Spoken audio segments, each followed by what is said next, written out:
Hi friends, मैं विश्वास फिर से कॉमर्स गुरु चैनल पे आपका स्वागत करता हूँ। आज का अपना वीडियो है ऑडिट का इंट्रोडक्शन के ऊपर।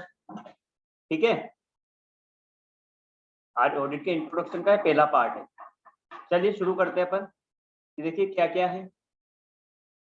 ऑडिट की उत्पत्ति हुई है बेटा लैटिन भाषा के ओडिरे शब्द से। किस वर्ड से हुई है? ओडिरे वर्ड से हुई है। ओडिरे का मतलब होता है बेटा सुनना, टू हियर। उत्पत्ति हुई है लैटिन भाषा के ओडिरे शब्द से, जिसका मतलब होता है सुनना। साथ ही जो इसका उद्गम हुआ है बेटा, वो उद्गम हुआ है यूनान से। ठीक है, ध्यान रहे तीन बात हुई है यहाँ पे कि उत्पत्ति हुई है लैटिन भाषा के ओडिरे शब्द से, जिसका मतलब होता है सुनना। और ये कहां से उत्पत्ति, उद्गम कहां से हुआ है इसका? अपना यूनान से उद्गम हुआ है। आगे बोला है कि 1844 में सर्वप्रथम इंग्लैंड ने कंपनियों के लिए चिट्ठा बनाना व अंकेक्षण करवाना अनिवार्य किया गया है। बेटा बात याद रखना, 1844, ये लीजिए 1844। इंग्लैंड में कंपनियों के लिए एक तो बैलेंस शीट बनाना कंपलसरी कर दिया था, प्लस ऑडिट करवाना कंपलसरी कर दिया सन 1844 में। ठीक, आगे अगर इंडिया की बात करें तो भारत में कंपनी अधिनियम 1913 के अंतर्गत सार्वजनिक कंपनियों का अंकेक्षण करना अनिवार्य कर दिया गया, जिसे राज्य सरकार से प्रमाण पत्र प्राप्त व्यक्ति द्वारा किया जाता था। ओहो, क्या बोला गया है? किसान अब इंडिया में 1913 में जो कंपनी एक्ट है अपना 1913, उसके अंतर्गत जितनी भी पब्लिक कंपनी है उनकी ऑडिट करना क्या कर दिया है? कंपलसरी कर दिया है। यानी कि 1913 में, यानी कि कंपनी एक्ट 1913 में पब्लिक कंपनी की क्या कर दी है? ऑडिट कंपलसरी कर दी। और इसे कौन करता था? राज्य सरकार से प्रमाण पत्र प्राप्त व्यक्ति द्वारा किया जाता है। ठीक है, आगे ये आगे बात करते हैं अपन। 11 मई 1880 में सर्वप्रथम इंग्लैंड में सीए संस्था की स्थापना हुई है। बेटा एक क्वेश्चन याद रखना, 11 मई 1880 में सीए इंस्टीट्यूट की स्थापना हुई। कहां पे? इंग्लैंड में। ठीक, देखो 1844 में तो क्या करा था इंग्लैंड में? कंपलसरी कर दिया था बैलेंस शीट बनाना, और साथ ही उसकी ऑडिट करना कंपलसरी कर दिया था। वहीं 11 मई 1880 को इंग्लैंड में सीए संस्था की क्या हुई है? स्थापना हुई है। ठीक है, अब मोस्ट इंपोर्टेंट पॉइंट है कि भारत में ऑडिट का जन्म हुआ था 1860 में। यानी कि भारत में ऑडिट का जन्म कब हुआ था? 1860 में हुआ था, जिसमें फर्स्ट ऑडिटर जनरल था अपना एडवर्ड ड्यूमोंट। ठीक है, एडवर्ड ड्यूमोंट क्या था यहाँ पे? फर्स्ट ऑडिटर जनरल था अपना। आगे की बात करते हैं पब्लिक अकाउंट कमिटी, इसको अपन बोलते हैं PAC। ये हुई थी बेटा 1919 में। ठीक, भारत में वर्ष 1951 के बाद ICAI के सदस्यों द्वारा ही ऑडिट का कार्य किया जाता है। मोस्ट इंपोर्टेंट, 1951 के बाद जो भी इंडिया में ऑडिट करेगा वो कौन करेगा? सीए, जो सीए इंस्टीट्यूट है उसका मेंबर ही करेगा। ठीक है, भारत में 1 जुलाई 1949 को ICAI की क्या हुई थी? स्थापना हुई थी। ICAI यानी the institute of chartered accountant of India. बेटा 1 जुलाई को अपन CA डे भी बनाते हैं। ठीक है, जिसका हेड ऑफिस है इंद्रप्रस्थ मार्ग, न्यू दिल्ली। बस अपन को न्यू दिल्ली याद रखना है। यानी कि अगर यहाँ तक की बात करें तो अपन ने क्या क्या पढ़ा है? किसकी उत्पत्ति हुई थी? लैटिन भाषा के ओडिरे शब्द से, ऑडिट की, जिसका मतलब होता है सुनना। उद्गम माना जाता है यूनान से। 1844 में इंग्लैंड में बैलेंस शीट और ऑडिट फिक्स करी थी। साथ ही अपने इंडिया की बात करें तो कंपनी एक्ट 1913 के हिसाब से सभी पब्लिक कंपनी को क्या करवाना अनिवार्य कर दिया था? ऑडिट करवाना, जिसे कौन करता था? राज्य सरकार से प्रमाण पत्र प्राप्त व्यक्ति द्वारा किया जाता था। ठीक, साथ ही 11 मई 1880 को इंग्लैंड में सीए संस्था की स्थापना हुई थी। और 1951 के बाद, अगर इंडिया की बात करें कि इंडिया में सीए इंस्टीट्यूट कब स्थापना हुई, तो वो हुई थी 1949 में 1 जुलाई को। ठीक है, और 1951 के बाद ये रूल बना दिया था कि सीए के जो मेंबर है वही क्या बना करेंगे, ऑडिट का कार्य करेंगे। आगे 1944 में हुई थी आईसीडब्ल्यूए की स्थापना, the institute of cost and work account, जिसका अभी नया नाम क्या है, आईसीएम है, the institute of cost and management accountant of India. बेटा इसकी स्थापना करी थी 1944 में, लेकिन करी थी किस रूप में, गारंटी द्वारा सीमित कंपनी के रूप में करी। डन। इसकी जो स्थापना करी थी वो करी थी गारंटी द्वारा सीमित कंपनी के रूप में करी थी, ठीक है। और इसको वैधानिक संस्था का दर्जा मिला था 1959 में। डन है क्या? आगे चलिए देखो, यहाँ तक की जो डेटे है वो अगर अपन शॉर्ट में लिखे तो क्या क्या पढ़ी थी अपन ने, देखो एक डेट पढ़ी थी अपन ने 1844 में, इंग्लैंड ने क्या करा था, balance sheet plus audit compulsory कर दी। साथ ही 11 मई 1880 को सीए इंस्टीट्यूट की स्थापना हुई थी इंग्लैंड में। अगर इंडिया की बात करें तो इंडिया में स्थापना हुई थी इसकी 1 जुलाई 1949 को सीए इंस्टीट्यूट की, आईसीएआई की, ठीक है क्या। और 1 जुलाई को अपन क्या मनाते हैं बेटा, सीए डे भी मनाते हैं। आगे 1951 के बाद तो ये रूल आया था कि ऑडिट कौन करेगा, आईसीएआई के मेंबर ही करेंगे। डन। आगे एक थी पब्लिक अकाउंट कमिटी जो स्थापना हुई थी 1919 में, ठीक। और ये आईसीए का हेड ऑफिस बेटा न्यू दिल्ली में है। ध्यान रहे अगर आईसीडब्ल्यूए की बात करें तो ये थी 1944 और इसको वैधानिक दर्जा मिला था, वैधानिक दर्जा वो मिला था 1959 में। जो ये 1944 से बेटा यहाँ पे इसकी जो स्थापना हुई थी गारंटी द्वारा सीमित कंपनी के रूप में हुई थी आईसीडब्ल्यूए की।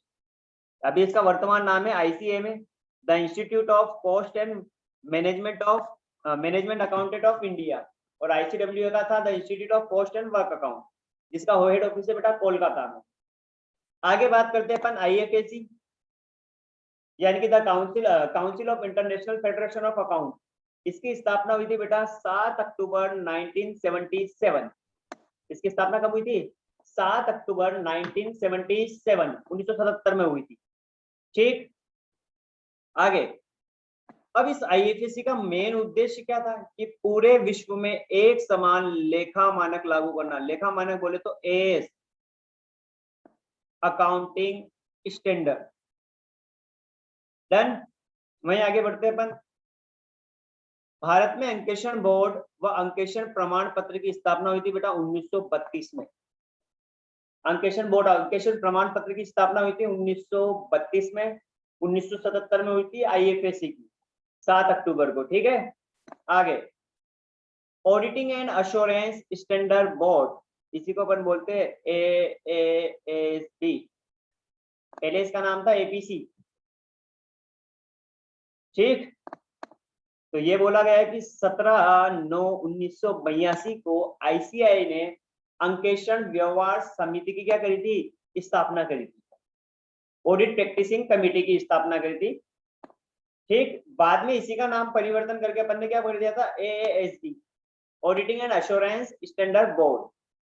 याद रहे आईसीएआई ने इसकी स्थापना करी थी 17 सितंबर 1982 को एपीसी के नाम से, और बाद में इसका नाम चेंज करके अपन ने क्या कर दिया, एएएसबी कर दिया है।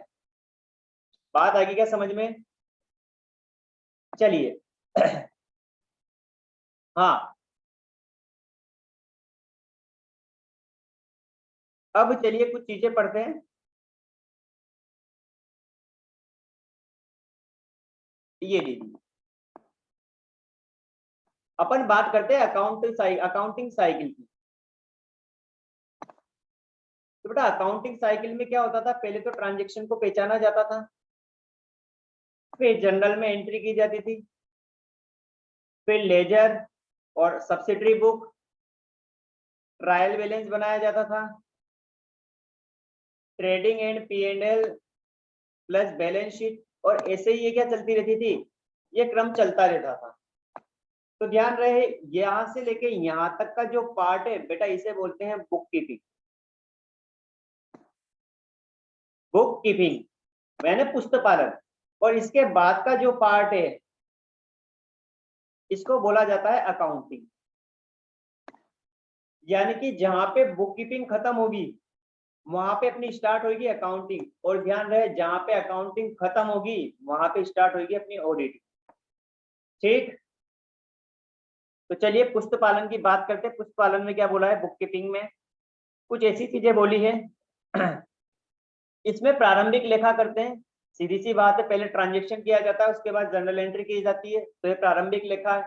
साथ ही बेटा ये प्रैक्टिकल पार्ट है, व्यवहारिक भाग है, ठीक है, ये मोस्ट इंपोर्टेंट है व्यवहारिक भाग।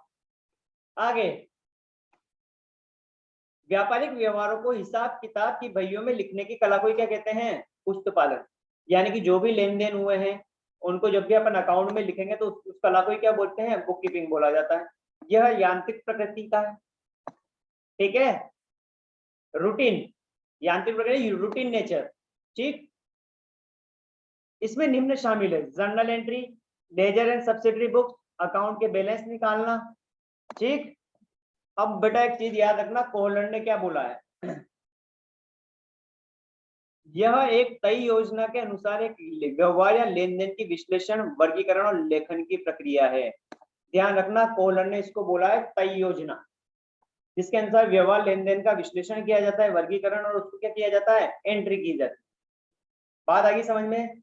यानी बुक कीपिंग की बात करें तो बुक कीपिंग फर्स्ट काम होता है, यानी कि प्रारंभिक लेखा भाई ये, साथ ही ये व्यवहारिक भाग है, यांत्रिक प्रकृति का होता है, साथ ही इसमें शामिल है transaction, journal entry, ledger and subsidiary books और अकाउंट के बैलेंस निकालना। और कोहलर ने इसको क्या बोला है, तय योजना बोला है। आइए आगे की बात करते हैं अपन अकाउंटिंग की, कि अकाउंटिंग में क्या होता है। तो बेटा अभी बोला था कि जहां पे बुक कीपिंग खत्म होगा वहां पे ही मेरा पार्ट का आएगा शुरू होगा, अकाउंटिंग का पार्ट शुरू होगा। तो पहला पॉइंट यही है कि पुस्तक पालन का कार्य जहां पे समाप्त होता है वहां से ही लेखांकन का कार्य क्या होगा, प्रारंभ होता है। आगे जैसे अपन ने बुक कीपिंग में पढ़ा था कि वो क्या है, एक प्रैक्टिकल पार्ट है, व्यवहारिक भाग है, लेकिन जो अकाउंटिंग है वो एक क्या है बेटा, सैद्धांतिक भाग। ठीक, इसमें वित्तीय विवरण, वित्तीय लेन देन और घटनाओं को मुद्रा के रूप में लिखा जाता है, ये अकाउंटिंग में लिखा जाता है।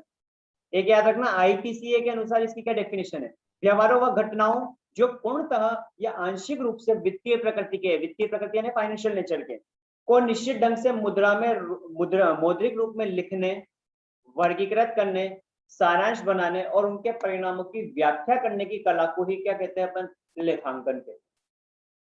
बात आगे समझ में। चलिए इस पे क्या क्या शामिल है, ट्रायल बैलेंस है, फाइनेंस अकाउंट है, एनालिसिस है और इंटरप्रिटेशन है। बेटा ये ऑडिटिंग का काम है, इंटरप्रिटेशन और कम्युनिकेशन का, ठीक है, ये ऑडिट में शामिल करते हैं अपन। आगे अब अंकेक्षण का कार्य ऑडिट में क्या होता है, देखो ऑडिट तो कुछ भी नहीं है, जितनी भी अपने बुक्स ऑफ अकाउंट है उनकी जांच करना। ठीक, यानी कि देखो पहला पॉइंट यही बोला है कि लेखा पुस्तकों और प्रमाणकों की विवेचनात्मक जांच। देन साथ ही अपन ने बोला था कि जहाँ पे बुक कीपिंग खत्म होगी वहां पे अकाउंटिंग स्टार्ट होगी, और जहां पे अकाउंटिंग खत्म होगी वहां पे स्टार्ट होगी अपनी ऑडिटिंग, अंकेक्षण। तो सेकंड पॉइंट वही है कि लेखांकन का कार्य जहां समाप्त होता है वहां से अंकेक्षण का कार्य क्या होगा बेटा, प्रारंभ होता है। आगे जिसके आधार पर अंकेक्षण यह बताता है कि financial statement true and fair view है या नहीं है। अच्छा कुल मिला के बोल रहा है कि ऑडिट क्यों की जाती है, इसके द्वारा ये बताता है।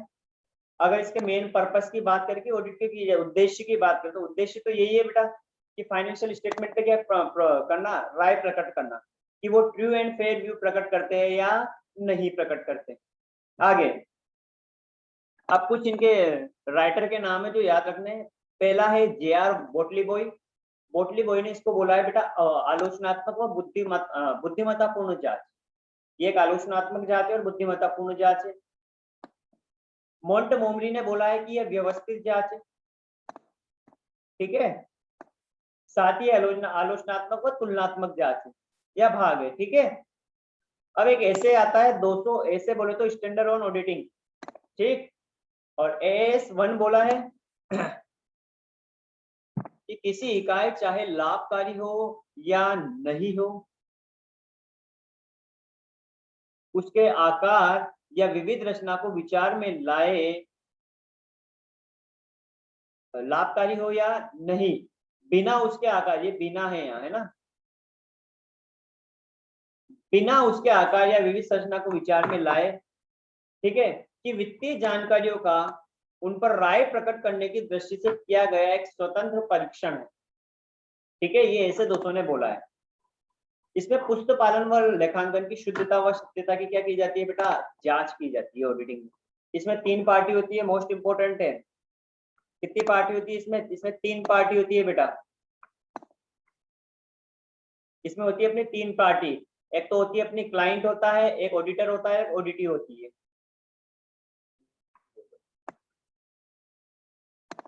डन। आगे बढ़ते हैं। अब ऑडिट की विशेषताएं क्या है?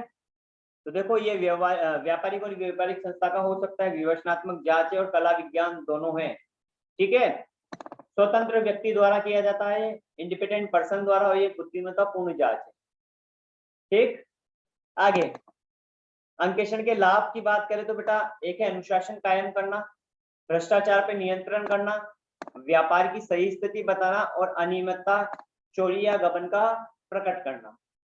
अगर इसकी सीमाओं की बात करें तो बेटा, मोस्ट इंपोर्टेंट सीमा है फर्स्ट, अंकेक्षण 100% शुद्धता की गारंटी नहीं देता है।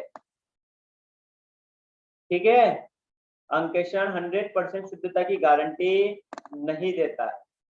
अंकेक्षण सिर्फ क्या देता है? अश्योरेंस देता है, आश्वासन देता है, वो कोई गारंटी नहीं देता है। साथ ही अंकेक्षण केवल फाइनेंशियल स्टेटमेंट पर अपनी राय प्रकट करता है। ठीक है साहब। अंकेक्षण व्यवहारों की केवल वैधानिकता की जांच करता है, उसके व्यवहारिक औचित्य की नहीं। वो सिर्फ एक वैधानिकता की जांच करता है। ठीक, और कर्मचारी की पूर्ण ईमानदारी का प्रमाण नहीं है ऑडिटिंग। आगे बढ़ते हैं। Inherent limitation of audit. बेटा, ऑडिट की क्या इनहेरेंट लिमिटेशन है? तो ये 2 है। एक है आंतरिक नियंत्रण प्रणाली का प्रभावशील ना होना। आंतरिक नियंत्रण प्रणाली मतलब इंटरनल कंट्रोल सिस्टम, उसका प्रभावशील नहीं होना। और एक है कपट व गलतियों से उत्पन्न सारवान मिथ्या वर्णनों को न पकड़ पाना। यानी कि कपट और गलतियों से जो भी मिथ्या वर्णन होते हैं, जो भी मिस स्टेटमेंट होते हैं, ऑडिटर उनको पूरी तरीके से यानी कि 100% पकड़ नहीं पाता है। तो ये 2 इनहेरेंट लिमिटेशन है। तो याद रखना कि पहली है इंटरनल कंट्रोल सिस्टम क्या है अपना, प्रभावशील नहीं है। साथ ही गलती और कपट को अपन पकड़ नहीं पा रहे हैं।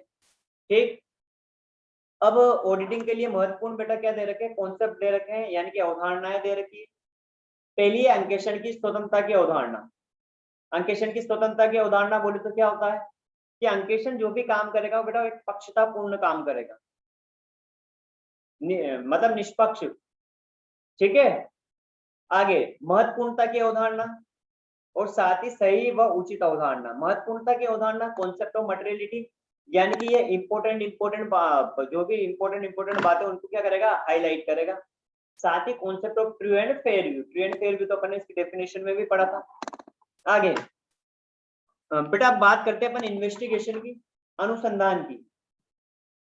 तो इन्वेस्टिगेशन में क्या होता है देखना, ऑडिटिंग और इन्वेस्टिगेशन में अपन डिफरेंस भी देख लेंगे। तो इन्वेस्टिगेशन के लिए पहले बोला है कि स्पाइस व पेगलर ने कि अनुसंधान शब्द का प्रयोग किसी विशेष उद्देश्य के लिए खाता व लेखों की जांच के लिए किया जाता है। ध्यान रहे, इन्वेस्टिगेशन किसी विशेष उद्देश्य के लिए किया जाता है, यानी कि एक विशिष्ट जांच है। जो ऑडिटिंग होती है वो financial statement true and fair view प्रकट करती है, लेकिन ये एक विस्तृत परीक्षण है, मतलब ये गहराई से जांच की जाती है इसमें। साथ ही इसमें सर्टिफिकेट जारी किया जाता है, लेकिन ऑडिट में क्या चीज जारी की जाती है? ऑडिट रिपोर्ट जारी की जाती है। और जो भी इसकी रिपोर्ट होती है इन्वेस्टिगेशन की, वो बेटा क्या होती है यहाँ पे, गोपनीय होती है। लेकिन ऑडिट रिपोर्ट गोपनीय नहीं होती। ठीक, चलिए आगे बढ़ते हैं अपन इन्वेस्टिगेशन के बाद। उद्देश्य, ऑडिट के उद्देश्य दे रखे बेटा ऐसे 200 ए में। ठीक है, AS2 में 2 उद्देश्य दे रखे। पहला है प्राथमिक, ये लीजिए, पहला है प्राथमिक या मुख्य उद्देश्य, दूसरा है द्वितीयक या गौण उद्देश्य या सहायक उद्देश्य भी बोल सकते हैं।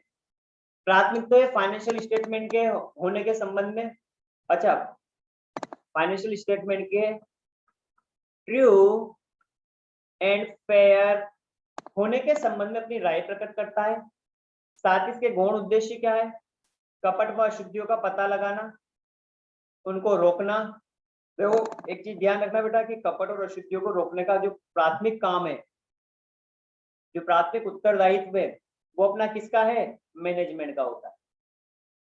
ठीक है, ध्यान रहे, ऑडिटर का नहीं होता है, किसका होता है? मैनेजमेंट का होता है। तो ये लिखा हुआ है यहाँ पे कि कपट को रोकने का प्राथमिक उत्तरदायी किसका होता है? अपने मैनेजमेंट का होता है।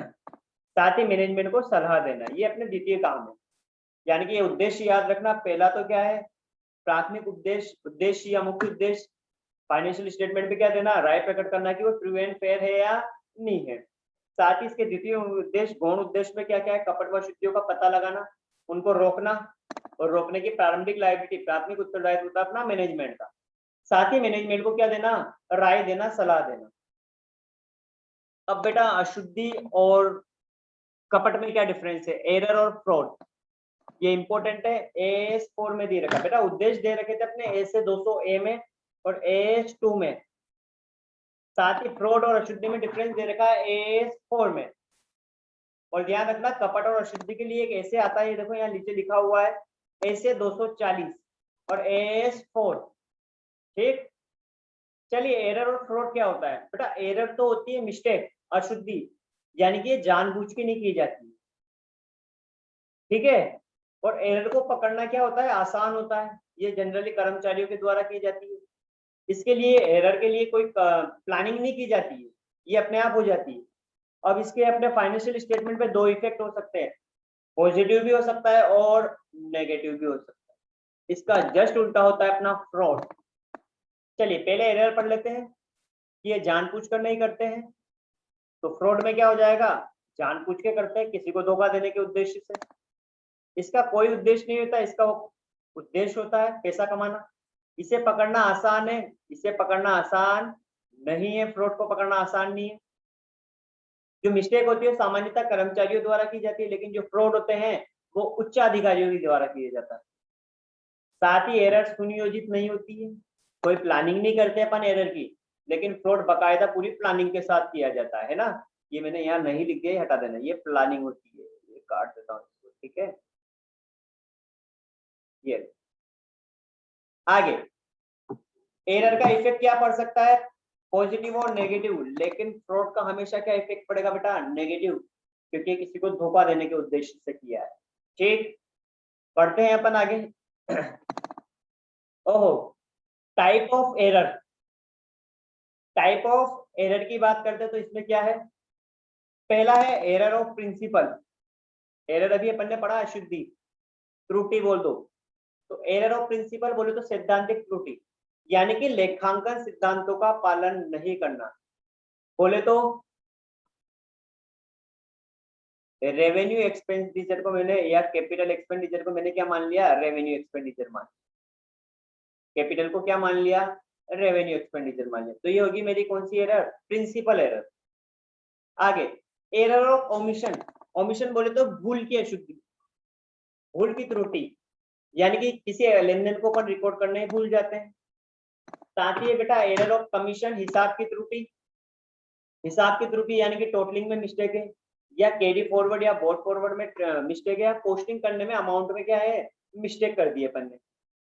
आगे कंपनसेटरी, कंपनसेटिंग एरर यानी कि ऐसी एरर जिसमें दो या दो से अधिक अकाउंट इफेक्ट होते हैं और एक दूसरे के इफेक्ट, एक दूसरे के जो प्रभाव है उसको क्या कर देते हैं? खत्म कर देते हैं। ठीक, एरर ऑफ डुप्लीकेशन, डुप्लीकेशन यानी कि एक ही एंट्री को मैंने क्या कर दिया? दो बार रिकॉर्ड कर दिया। ठीक है क्या? अब देखो ये जो कंपनसेटिंग एरर होती है, जैसे मैंने राम को माल बेचा, ठीक है, मैंने राम को माल बेचा, बट मैंने एंट्री क्या कर दी है? मेरी एंट्री होनी चाहिए थी राम टू सेल। ठीक है, लेकिन मैंने इसको क्या मान लिया बेटा? परचेज मान लिया, और परचेज टू राम कर दिया। या फिर मैंने राम की जगह क्या लिख दिया? श्याम लिख दिया। बात आ गई समझ में? आगे, सैद्धांतिक त्रुटि को छोड़ के बाकी जितनी भी त्रुटियां हैं उन सबको बेटा बोलते हैं तकनीकी या लिपिकी या फिर तांत्रिक त्रुटि। ठीक, आगे बढ़ते हैं। गबन, मिस एप्रोप्रिएशन अपना क्या होता है? गबन करना। देखो मिस एप्रोप्रिएशन कैसे कैसे होता है बेटा? माल, धन, संपत्ति या सुविधाओं या श्रम का गबन करना। बोले तो इसमें पहले बात करते हैं टीमिंग एंड लेडिंग या फिर लेपिंग। मतलब बेटा इसमें रोकड़ का गबन किया जाता है। इसमें क्या किया जाता है कि जो पहले कस्टमर से पैसा आता है हम उसको रिकॉर्ड नहीं करते, उसको अपनी जेब में रख लेते हैं, और जो सेकंड कस्टमर से पैसा आएगा उसकी हम एंट्री करते हैं फर्स्ट कस्टमर के अकाउंट में, और ऐसे ही ये प्रोसेस क्या करती है, चलती रहती है। तो इसे बोलते हैं टीमिंग एंड लेडिंग या फिर लेपिंग बोलते हैं। एक होता है बेटा काइटिंग। काइटिंग में क्या होता है, पश्चिमी देशों में होता था ये कि जो अपना बैंक बैलेंस है असेट साइड का, उसको हम क्या करते हैं, बड़ा चढ़ा के दिखाते हैं। डन। फिर एक और है बेटा विंडो ड्रेसिंग, जिसमें एसेट्स को बड़ा चढ़ा के दिखाया जाता है। आगे की बात करते हैं अपन, क्या है, सात्विक खातों में हेरा फेरी, ये भी गबन ही है। चलिए नेक्स्ट बात करते हैं बेटा टाइप ऑफ ऑडिट, ये थोड़ा सा बड़ा है। ये लीजिए टाइप ऑफ ऑडिट। देखो कानूनी आधार पे अगर ऑडिट की बात करें तो पहली है वैधानिक ऑडिट, स्टैट्यूटरी ऑडिट, मतलब जिसको करवाना क्या है, अनिवार्य है। वैधानिक है जब किसी अंकेक्षण किसी विधान या कानून द्वारा करवाना अनिवार्य होता है तो उसे क्या बोलते हैं अपन, वैधानिक अंकेक्षण कहते हैं। इसका एक और नाम क्या है, अनिवार्य अंकेक्षण नाम है इसका। यह निम्न संस्थाओं को करवाना होता है, ये काट देना, सा लिख दिया, ये निम्न संस्थाओं को करवाना होता है। जैसे ट्रस्ट की ऑडिट होगी, कंपनीज की ऑडिट होगी, बैंक ऑडिट होगी अंडर बैंकिंग एक्ट 1949, साथ ही इंश्योरेंस कंपनी की ऑडिट होगी अंडर इंश्योरेंस एक्ट 1938 में। ठीक है, तो ट्रस्ट की, बैंक की, कंपनी की और इंश्योरेंस पे करवाना कंपलसरी स्टैट्यूटरी ऑडिट। तो कानूनी आधार पे पहली थी वैधानिक, दूसरी है बेटा निजी, प्राइवेट। बेटा इसको करवाना कोई कंपलसरी नहीं है, ये स्वेच्छा से करवाई जा सकती है। साथ में इसकी ऑडिट रिपोर्ट हम किसको देंगे, एम्प्लॉयर को देंगे। जैसे एग्जांपल हो गया फर्म की ऑडिट हो गया, इंडिविजुअली एचयूएफ की ऑडिट होगी, क्लब की ऑडिट होगी या सोल प्रोप्राइटरशिप की ऑडिट होगी। तो ये सारे प्राइवेट ऑडिट के क्या है अपने एग्जांपल। आगे बात करते हैं अपन गवर्नमेंट ऑडिट, सरकारी अंकेक्षण की। तो बेटा गवर्नमेंट ऑडिट कौन करता है, ये भी सब पढ़ते अपन। सरकारी, देखो इसमें क्या होता है, सरकारी कार्यालयों, विभागों, सरकारी कंपनी की ऑडिट श्रेणी में आती है।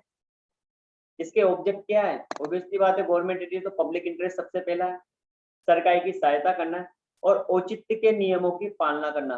बेटा औचित्य के नियम क्या होते हैं, इसमें हमें ये पता करना है कि ऐसे खर्चे जो जरूरी नहीं थे फिर भी कर दिए, या ऐसे खर्चे जिनको टाला जा सकता था, जिनके बिना भी काम हो सकता था, या खर्च तो कर दिया लेकिन उसका पब्लिक पे कोई इंटरेस्ट नहीं मिला। तो अभी अपन औचित्य अंकेक्षण पढ़ेंगे तो वहां पे ये वापस पढ़ेंगे, तो याद रखना औचित्य नियमों की पालना। ठीक, आगे अब गवर्नमेंट ऑडिट किसके द्वारा की जाती है, तो बेटा ये करता है C&AG, controller and auditor general of India. ध्यान रखना इसका अपॉइंटमेंट कौन करता है, प्रेसिडेंट करता है, अनुच्छेद 148 के हिसाब से। ये अनुच्छेद अपना दे रखा है कॉन्स्टिट्यूशन का, अनुच्छेद 148 के हिसाब से किया जाता है।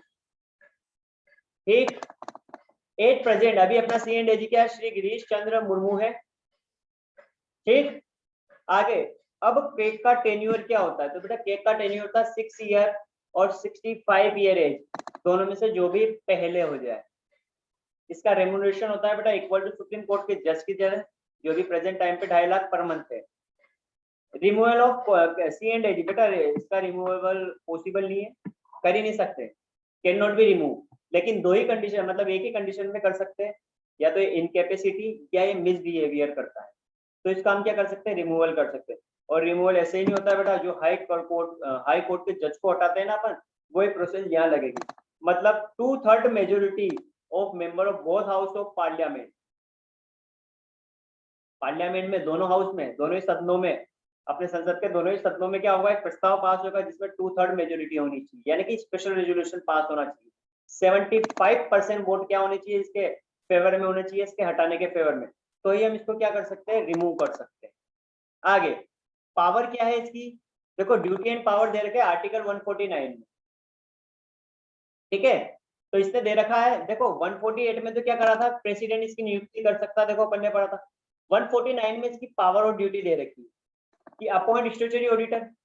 अब देखो बेटा C&AG controller and auditor of general, ये तो क्या जगह जगह ऑडिट करने नहीं जाएगा गवर्नमेंट डिपार्टमेंट की, तो ये क्या करेगा, अपने अंडर में क्या करेगा, ऑडिटर अपॉइंट करेगा। जैसे पहला पॉइंट यही है इसका पावर में कि अपॉइंट स्टैट्यूटरी ऑडिटर। सेकंड है to give direction to auditor, जो ऑडिटर अपॉइंट किया है उसको हम क्या देंगे, ये डायरेक्शन भी दे सकता है, दिशा निर्देश देगा। साथ ही टू कंडक्ट सप्लीमेंट्री या टेस्ट ऑडिट। एक्चुअली क्या होता है कि ऑडिटर ने जब जो इसने ऑडिटर अपॉइंट करा है, उसने जो ऑडिट करी है, उसने जो रिपोर्ट दी है, ठीक है, तो ये उसके अलावा भी अगर इसको उसके काम पे कोई डाउट है या कुछ है, तो ये अपनी अलग से क्या कर सकता है, एक ऑडिट कर सकता है, जिसको अपन बोलते हैं सप्लीमेंट्री ऑडिट या फिर टेस्ट ऑडिट। साथ ही ये जो सप्लीमेंट्री ऑडिट करी इसके लिए अलग से रिपोर्ट भी दे सकता है, सप्लीमेंट्री रिपोर्ट, ठीक। तो ये 149 में दिया हुआ था। आगे बात करते हैं सबमिट ऑफ ऑडिट रिपोर्ट, ये आर्टिकल 151 में दे रखा है। अगर सेंट्रल गवर्नमेंट की है तो ये प्रेसिडेंट को देगा, प्रेसिडेंट फिर इसको पार्लियामेंट में रखेगा। अगर स्टेट गवर्नमेंट की है तो गवर्नर को देगा, और यूनियन टेरिटरी की है तो एडमिनिस्ट्रेटर ऑफ यूनियन टेरिटरी को देगा। बात आगे समझ में, सेंट्रल गवर्नमेंट की है तो प्रेसिडेंट को, स्टेट गवर्नमेंट की है तो गवर्नर को, और यूटी की है तो एडमिनिस्ट्रेटर को देगा। चलिए, यानी कि अपन ने बेटा कानूनी आधार पढ़ा था, कानूनी आधार पे 3 है। पहली है वैधानिक ऑडिट, स्टैट्यूटरी ऑडिट होगी, दूसरी थी अपनी प्राइवेट या निजी एंकेशन बोल दो, और तीसरा था गवर्नमेंट। वैधानिक तो सबको कम करवाना कंपलसरी है कानून द्वारा, इसको अनिवार्य एंकेशन भी बोला जाता था। साथ ही ट्रस्ट की ऑडिट होगी, कंपनीज की ऑडिट होगी, बैंक ऑडिट होगी, इंश्योरेंस ऑडिट होगी, यहाँ पे आती। प्राइवेट ऑडिट में क्या होता था कि अपनी इच्छा से हम चाहे तो ऑडिट करवा भी सकते हैं और नहीं भी करवा सकते, ठीक है। इसमें नियोक्ता को हम ऑडिट रिपोर्ट देते हैं। साथ ही जैसे इसमें आ गया फर्म की ऑडिट होगी, क्लब की ऑडिट होगी, इंडिविजुअल या HUF की ऑडिट होगी, या कोई भी सोल प्रोप्राइटरशिप की ऑडिट होगी।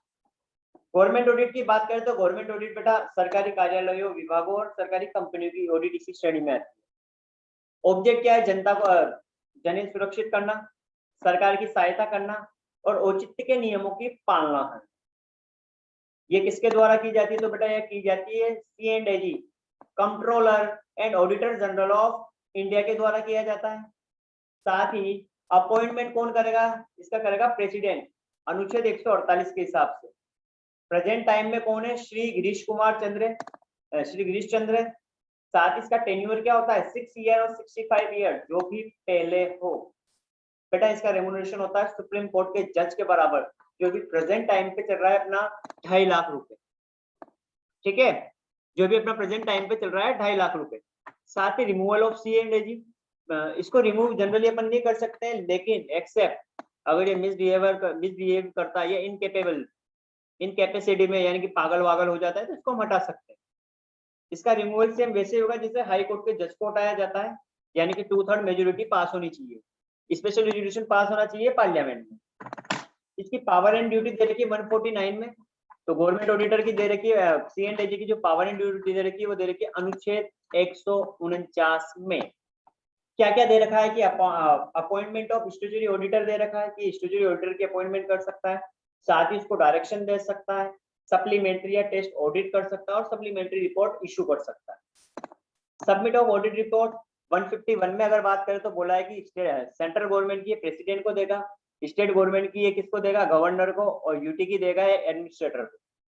पढ़ते हैं आगे। तो बेटा ये होगी अपनी कानूनी आधार पे ऑडिट के टाइप।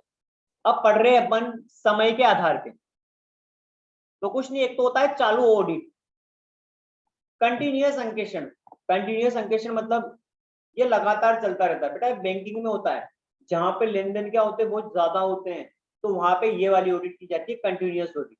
तो याद रखना सामान्यतः बैंकिंग में होती है, बैंकिंग संस्थाओं में। तो चलिए पढ़ते हैं इसमें क्या क्या बोला है।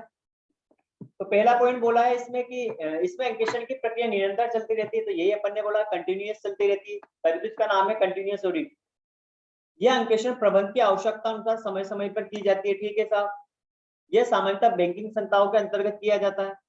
ओहो, लॉरेंस डिक्सी ने क्या बोला है, पूर्ण, इसको पूर्ण अंकेक्षण भी बोलते हैं, पूर्ण चालू अंकेक्षण में अंकेक्षक का स्टाफ नियोक्ता के कार्यालय में समीक्षाधीन संपूर्ण अवधि बना रहता है। अच्छा, ये कुल मिला के बोलता है कि जो चालू अंकेक्षण होता है उसमें ऑडिटर हमेशा ही वहां पे रहता है, क्या बोलते हैं अपने ओडीटी के, वहां पे क्या करता है, निरंतर ऑडिट करता रहता है, यानी कि उसका समीक्षाधीन संपूर्ण अवधि बना रहता है। ठीक है, ये कब करते हैं बेटा, देखो कब करते हैं, जब सामयिक वित्तीय विवरणों की जरूरत हो, इंटरनल कंट्रोल अच्छा नहीं हो आपका, व्यवसाय अति विस्तृत हो, लेन देन की संख्या क्या हो, ज्यादा, तो मेन ये 3 याद रखना। इसके लाभ क्या है, विस्तृत जांच, कपटों का, त्रुटियों का फटाफट पता चल जाता है शुरुआत में, और अकाउंट क्या रहते हैं मेरे, अप टू डेट रहते हैं। दोष क्या है बेटा, खर्चीली है, छोटे संगठनों के लिए, मतलब छोटे व्यवसायों के लिए उपयोगी नहीं है, ये बड़े के लिए है, यहाँ पे लेन देन ज्यादा होते हैं। ठीक है, साथ ही ऑडिटर के निरंतर आने जाने से, अच्छा यहाँ ऑडिटर वर्ड लिखना भूल गया, ये लो यहाँ आगे लिख लेना ऑडिटर, ऑडिटर के निरंतर आने जाने से कामकाज में क्या होता है, कामकाज अपना इफेक्ट होता है, प्रभावित होता है। ठीक है, तो ये होगी बेटा अपनी कंटिन्यूअस ऑडिट समय के आधार पे। इसके बाद बोलते हैं अपन नेक्स्ट इंटरिम ऑडिट, बोले तो मध्य ऑडिट। मध्य ऑडिट से पहले मैं एक ऑडिट पढ़ रहा हूँ बेटा, इसको भी अभी लास्ट में लेते अपन पढ़ते हैं, वार्षिक अंकेक्षण, एनुअल ऑडिट। यह वित्तीय वर्ष की समाप्ति के बाद करते हैं। कब करते हैं बेटा, वित्तीय वर्ष की समाप्ति के बाद। और साथ ही वार्षिक अंकेक्षण कब किया जाता है, जब अपने फाइनल अकाउंट बैलेंस शीट बन जाती है उसके बाद किया जाता है, ध्यान रहे। इसके अन्य नाम क्या है, periodic audit, final audit, complete audit और बैलेंस शीट ऑडिट। ठीक है, अभी बैलेंस शीट ऑडिट भी आएगा, यूएसए में प्रचलन है इसमें। इसमें क्या करते हैं, ऊपर से नीचे की ओर ऑडिट की जाती है। जनरली अपन ऑडिट क्या करते हैं, नीचे से ऊपर की ओर चलते हैं, यानी कि पहले अपन जनरल बुक चेक करते थे, फिर लेजर और ऐसे चेक करते थे। लेकिन जो वहां पे यूएसए में होती है बैलेंस शीट ऑडिट, उसमें क्या किया जाता है, बैलेंस शीट से ही चेक करते हैं। ठीक है, तो यहाँ पे अपने इंडिया में इसको वार्षिक अंकेक्षण को बैलेंस शीट ऑडिट भी बोला जाता है। तो इसके 4 नाम है बेटा, एक तो है periodic audit, final audit, complete audit और बैलेंस शीट ऑडिट। डन। अब बीच में अपन ने एक छोड़ा था इंटरिम ऑडिट, तो ध्यान रखना ये चालू अंकेक्षण और वार्षिक अंकेक्षण के बीच की स्थिति है। इसमें वर्ष के बीच में किसी तिथि तक के हिसाब की क्या की जाती है, जांच की जाती है। 2 नियमित अंकेक्षण के बीच में की जाती है, और यह अंकेक्षण इंटरिम डिविडेंड की घोषणा को घोषित करने या इंटरिम उद्देश्यों के लिए की जाती है। तो बस ये मेन याद रखना कि इंटरिम डिविडेंड की घोषणा घोषित करने के लिए या फिर इंटरिम उद्देश्यों के लिए ये ऑडिट की जाती है। चलिए अपन आगे की बात करते हैं इसमें। तो समय के आधार पे बेटा अगर अपन ने बात करी थी कानून के आधार पे, तो 3 थी, वैधानिक थी, एक गवर्नमेंट ऑडिट थी और एक प्राइवेट ऑडिट थी। अगर समय के आधार पे बात करते हैं, कंटिन्यूअस थी, एक फाइनल ऑडिट थी, वार्षिक, एनुअल भी बोल दो, कंप्लीट बोल दो, पीरियोडिक बोल दो, और एक थी इंटरिम ऑडिट। नेक्स्ट बात करते हैं बेटा कार्य क्षेत्र के आधार पे। कार्य क्षेत्र के आधार पे एक है पूर्ण ऑडिट। यह किसी संस्था की सभी प्रकार की लेखा पुस्तकों की जांच की जाती है। यह वार्षिक अंकेक्षण का ही एक रूप है। ठीक है, इसी का ही एक रूप है ये। आगे आंशिक अंकेक्षण, जब किसी संस्था की सभी पुस्तकों की जांच न करके कुछ लेखा पुस्तकों की जांच की जाती है। ठीक है, वैसा ये इतना इंपॉर्टेंट नहीं है। आगे बढ़ते हैं। उद्देश्य के आधार पे होगी एक तो लागत अंकेक्षण। बेटा लागत और पोस्ट ऑडिट के लिए याद रखना सेक्शन 148 ये लिखा हुआ है वैसे कंपनी एक्ट। तो कंपनी एक्ट 2013 की धारा 148 के अनुसार उत्पादन व निर्माण व खनन आदि कार्यों में लगी हुई कंपनियों के अपनी लेखा पुस्तकों का अंकेक्षण कराने का सेंट्रल गवर्नमेंट ऑर्डर दे सकती है। भारत में सर्वप्रथम जो पोस्ट ऑडिट हुई थी वो हुई थी बेटा सीमेंट कंपनी, सीमेंट उद्योगों की। याद रखना सीमेंट उद्योगों का सर्वप्रथम हुआ था, कंपलसरी कर दिया था इनको। कौन करेगा, पोस्ट अकाउंटेंट करेगा। इसका अपॉइंटमेंट कौन करेगा बेटा, बोर्ड ऑफ डायरेक्टर करेगा, और ये रिपोर्ट किसको देगा, सेंट्रल गवर्नमेंट को। और साथ ही रिपोर्ट की एक कॉपी किसको देगा, कंपनी को भी देगा। एक ऑडिट रिपोर्ट बनाएगा अपनी, तो इसको अपॉइंट करता है बोर्ड ऑफ डायरेक्टर, साथ ही ये अपनी रिपोर्ट किसको देगा, सेंट्रल गवर्नमेंट को देगा। तो ये थी अपनी पोस्ट ऑडिट। एक और आती है बेटा विशेष अंकेक्षण, स्पेशल ऑडिट। 1950 सेक्शन, यहाँ पे कंपनी एक 1950 सेक्शन 56, इसका एक सेक्शन है 233A 233A।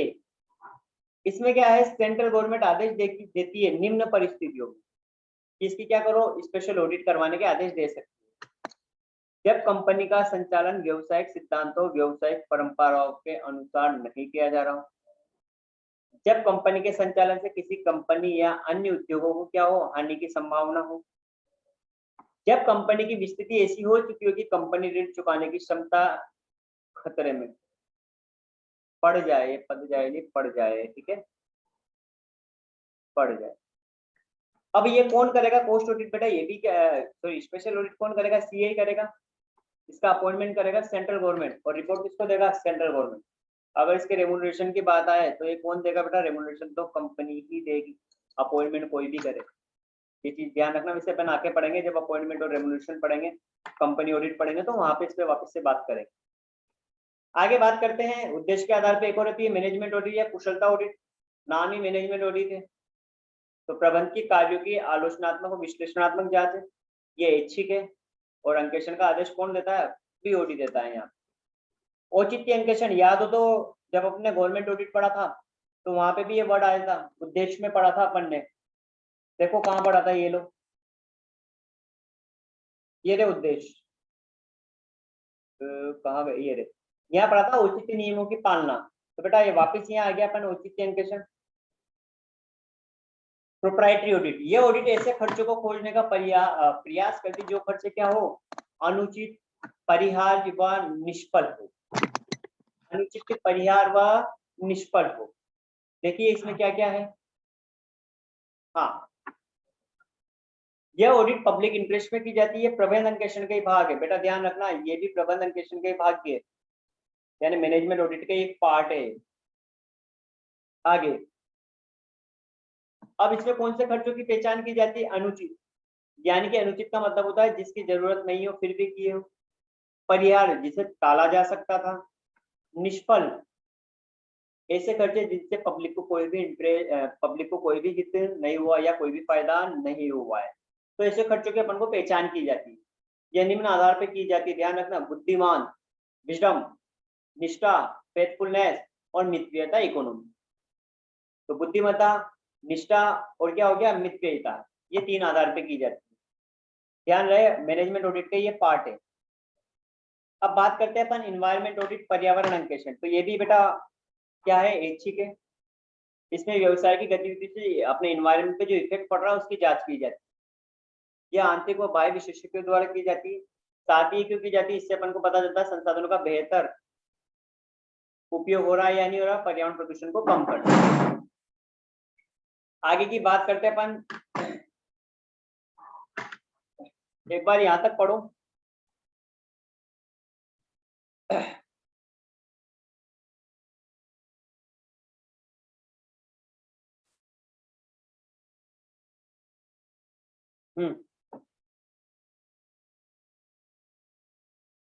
चलिए बात करते हैं बेटा एनर्जी ऑडिट।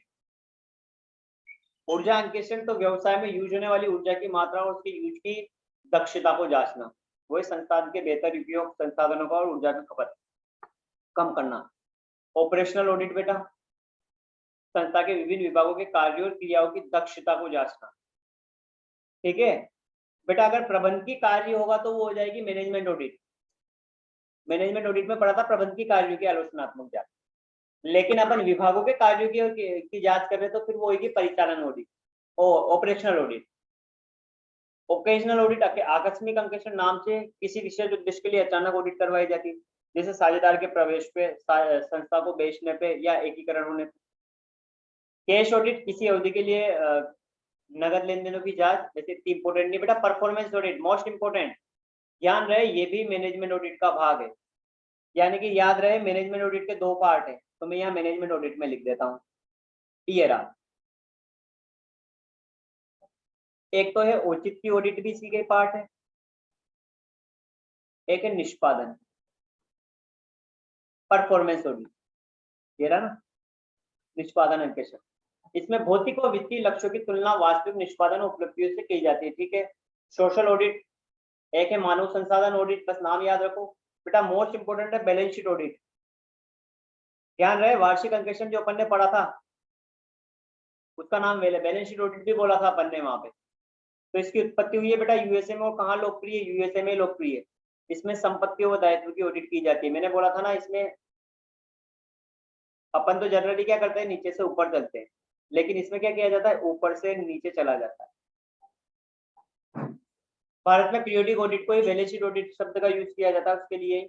आगे नेक्स्ट बात कर रहे हैं बेटा अपन इंपॉर्टेंट केस लो की। तो देखो क्या क्या है, ये थोड़ा याद रखना, केस लो की क्या क्या डिसीजन आए थे। Kingston cotton mills case, Kingston cotton mills case आया था बेटा 1896 में। ये 1896 में आया था केस, 1896 में किंगस्टन कॉटन मिल्स। और इस टाइम न्यायाधीश कौन था बेटा? जस्टिस लोपस नाम का बंदा था, जो न्यायाधीश थे। नाम ही जस्टिस लगा है, विदेशी केस लो है। तो इसने क्या क्या डिसीजन दिए बेटा? एक मोस्ट इंपोर्टेंट डिसीजन देखो इसमें, एक तो पहला तो दे रखा है, अंकेशन को उचित सावधानी व चतुराई से कार्य करना चाहिए। ये मोस्ट इंपोर्टेंट है अपना। ये लो, मैं इसका कलर चेंज कर रहा हूँ।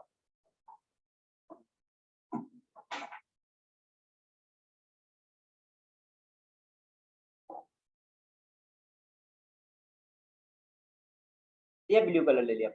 कि अंकेशक को रखवाली करने वाले कुत्ते के समान कहा गया है, ना कि शिकारी कुत्ते के समान, यानी कि चौकसी करने वाला है, रखवाली करना है, चौकसी बोलते हैं हिंदी में। ठीक है।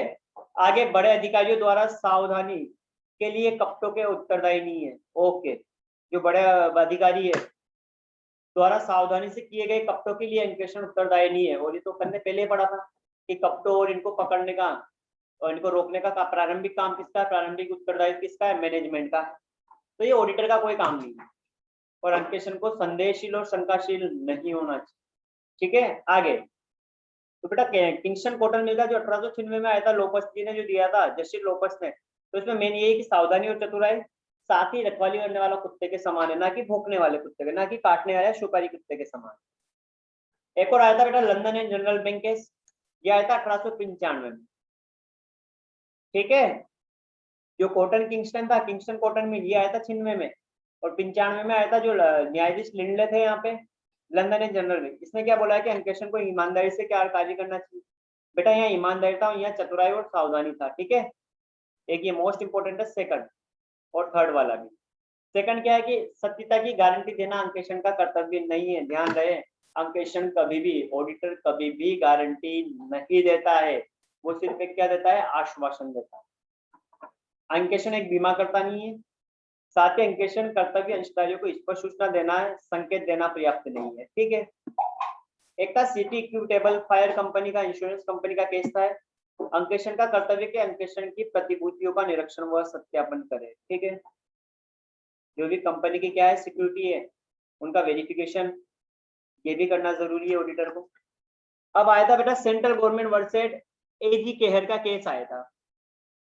इसमें बोला है कि कंपनी अंकेशन का कर्तव्य कि यदि किसी कंपनी द्वारा कंपनी अधिनियम की धाराओं का पूर्ण पालन नहीं किया जा रहा है, तो इसके बारे में किसको सूचना देनी पड़ेगी?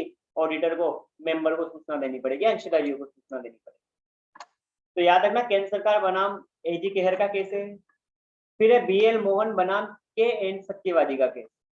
अंकेशन का यह कर्तव्य कि वह पिछले अंकेशक को अपनी नियुक्ति की सूचना लिखित में दे।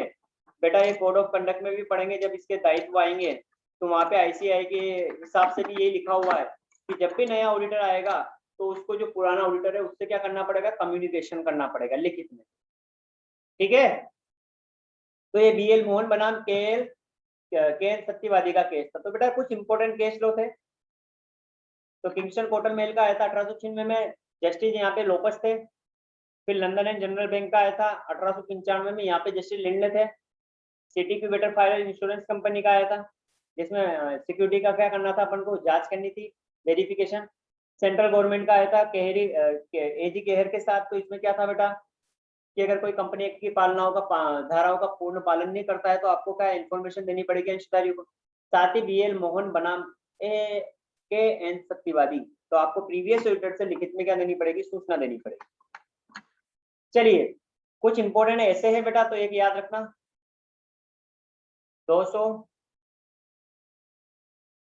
230 audit documentation, 240 the auditor responsibility fraud, 299 भी याद रखना है रेस्पॉन्सिबिलिटी ऑफ ज्वाइंट ऑडिटर, बेटा 300 याद रखना, जगह जगह आएंगे। ऑडिट प्लानिंग का है, 500 ऑडिट एविडेंस का है, 505 एक्सटर्नल कंफर्मेशन है, और यहाँ 550 की था, ये रहा रिलेटेड पार्टी ट्रांजेक्शन याद रखना।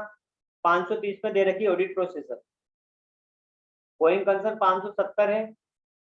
ठीक, ये कुछ मेन है, इनको नाम याद रखना, और ये ऐसे याद नहीं है, बट इनको बार बार पढ़ते रहना।